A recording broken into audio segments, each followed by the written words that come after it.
Do you think Europe, from your perspective, wants to work with America right now? I think Europe has a real problem. It's very hard to look at the world and we have moving tectonic plates. You've heard it spoken about. It's AI. The enemy's in the satellite up above and in your computer systems right now. And the world changed. The other tectonic plate is the rise of China, huge global deficits, social network programs that probably can't be maintained over a long period of time. So Europe has a problem. I think they accomplished an unbelievable thing when the Euro got together, the EC, and they said, let's live in peace and not war. They had World War I and World War II, but they had the Franco-Prussian Wars, the Napoleonic Wars, the 100 Years' War, the War of the Roses. And so living in peace is a good thing, but it got bogged down. They never finished the common market. It takes 27 nations, to make a decision.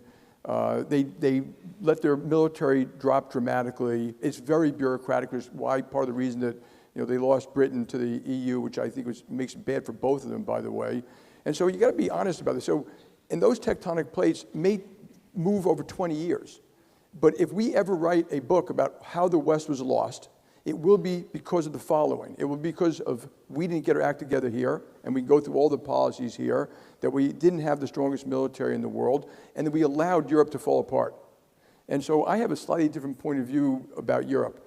They have some wonderful things, but they've gone from 90% of the GDP of America to 65.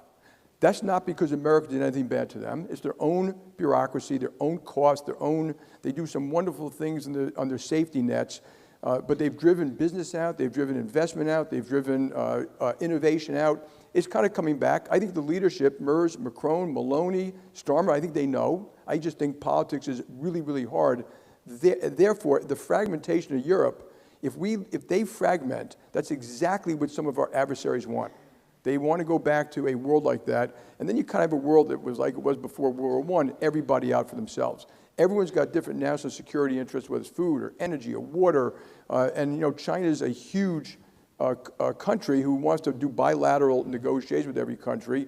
If they fragment, then you can say that that America first will not be around anymore.